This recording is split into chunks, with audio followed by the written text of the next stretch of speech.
visiting with the Tip Off Club, and CJ, a lot of interesting stories about you and Bruce Pearl for Yeah. one, and that he actually sold you to come back. That when the coaching changed when they hired Bruce, you thought about going pro, or you wouldn't have had your best season at Tennessee. Yeah, definitely. A lot of my success has to be attributed to Bruce and all the things he's done and kind of instilled in me. Definitely the confidence and the just the wherewithal to go out there and kind of change my game when it probably needed to be changed. And just giving it a different look. And definitely, all that credit goes to him. I want to ask you about playing point guard because Tennessee has this guy you've seen, Zakai Yeah. Zeigler. It's pretty interesting. What's the mentality of a point guard, and how is it different from other positions on the court? Well, the point guard, he's a leader.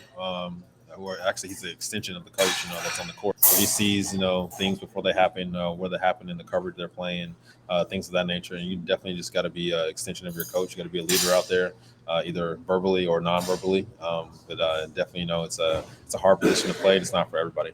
What do you think of Zakai Zeigler when you watch him play? I love his game. He does what he brings on the court, on both ends of the court, offensively and especially defensively. Is he's the first guy. He's the first line of defense when the players bring the ball up. So he's definitely setting the tone right there. And like I said, he's one of the best point guards you see the scene. How much is defense a want to thing? Because it's not the funnest thing in the Right. No, not at all. You definitely got to have the heart. You got to have the passion for it, and you got to want to stop your guy from soaring. And I definitely think that's gonna, wear down teams and definitely help your team. Give that team some confidence. Okay, so I have Ron Slay on each and every week, and he's at 104.5 The Zone. But you said something earlier during your presentation about when you won him over, you kind of felt like you'd won everybody over. Why was that so important? Because Slay was I knew it was his team. It was his franchise, as you can say, and he was the star player on the team. And so once I just got his okay, and I think everyone else bought in after that because Slay is hard to win over, and he's a different character. You gotta be different to be able to handle a guy like that. Have you ever been around another guy that's even slightly like him, even in the NBA? You had a long even career. worse, Steven Jackson. Yes, I can say that real quick.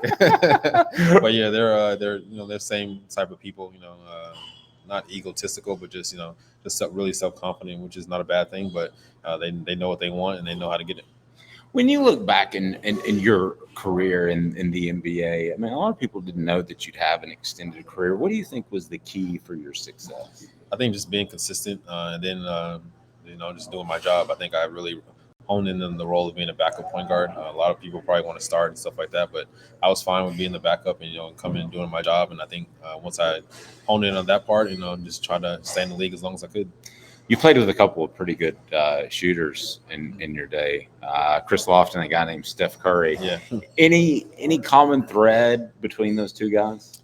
Just the work ethic. I think the work ethic you always see in great players and guys like that who put the time and the effort in and the work in, and it shows on the court. What about the guts just to take a really hard shot? That's like I said, that just comes with practice and being in the gym. I think they've done it so much, it's kind of like repetition for them.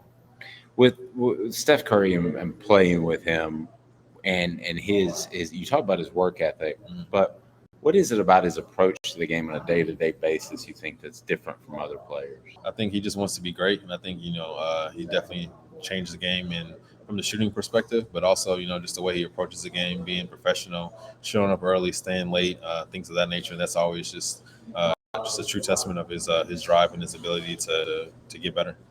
You were always one of my favorite guys to cover. But I'm not going to hold it against you that you were a Kobe Bryant guy. I'm a Celtics guy, okay? Yeah, those don't like each other. Hey, you told me that Kobe would talk trash in other languages. Yeah, he's different, man. That's like I said. When you live overseas, you learn different language. You learn different ways to get in people's heads. So Kobe did that a lot. He wanted to always one up you. So that was a way of one upping you.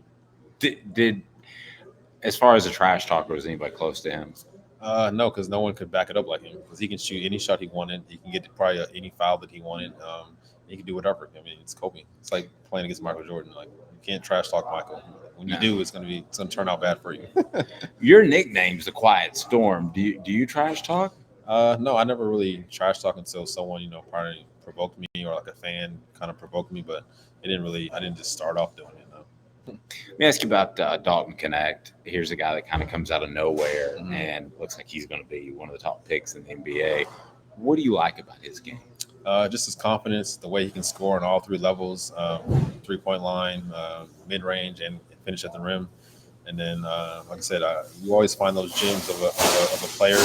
Guys like Damian Lillard, no one knew about him, but now he comes out and probably going to be the best point guards, to play ever. And Dalton Knecht could probably be the same way. As far as this Tennessee basketball team, why will they have success in March? I think because they play defense and defense travels. And your defense can travel. Your offense is can be hit or miss, but definitely with Dalton there, I think is a big offensive threat, and then that opens up so much stuff for everyone else. How nice is it too? Every team has scoring droughts, Mhm. but to be able to hand it to a guy like Dalton that you said could score from three levels. That's the beauty of having a elite player. I definitely think he's elite, and when you're an elite scorer like that, and his teammates know it, and he knows it, his coaching staff knows it, it just gives him more confidence to go out there and do what he's supposed to do. What was your welcome to the NBA moment? Garden Kobe.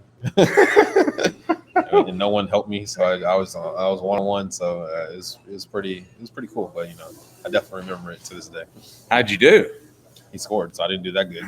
I mean, I mean, did you give up a lot or a couple? Just a couple. Yeah, I didn't guard him the whole game. Just that one couple of possessions, but still, they should have known they had to help me. A couple more questions on Zeigler, if I can, real quick. As far as his offensive approach, there are times where it looks like he's on the verge of being out of control. You were the opposite. You were always under control. How would you compare the two styles? I definitely think I think the styles of play are, I guess, kind of similar because we're playing the same position, but different because Bruce's offense is totally different from Rick Barnes' offense. Bruce is more of an up and down type offense, and I think Barnes is more like a half court offense. I think that's where they struggled last year because they couldn't really score. That was their kind of down threat. But now, like I said, they got Zeigler. He's pushing the pace. He's creating steals when they can score in transition and score off turnovers. That's when they're pretty good. How is March different than the rest of the season, the NCAA tournament? It's win or go home. that's the biggest reason that you want to continue to keep playing. You want in the whole world is watching you, so you want to always play good in for your family, for your fans, for your school, and just put on the best show you can. How important is it to manage the emotions during the week? Because you find out where you're going to play, Yeah. you have to travel, you're excited to get Mhm. in the game, but you still have to do your job. Yeah, you just gotta be just be in the moment. I think that's the big part. People try to think too far ahead sometimes. You just got to be in the moment and just have fun and just worry about control what you can control. That's the biggest thing. Perfect. Really appreciate it, buddy. It's good to see you, man. You too, man. Yeah. It's really good to see you. I remember one time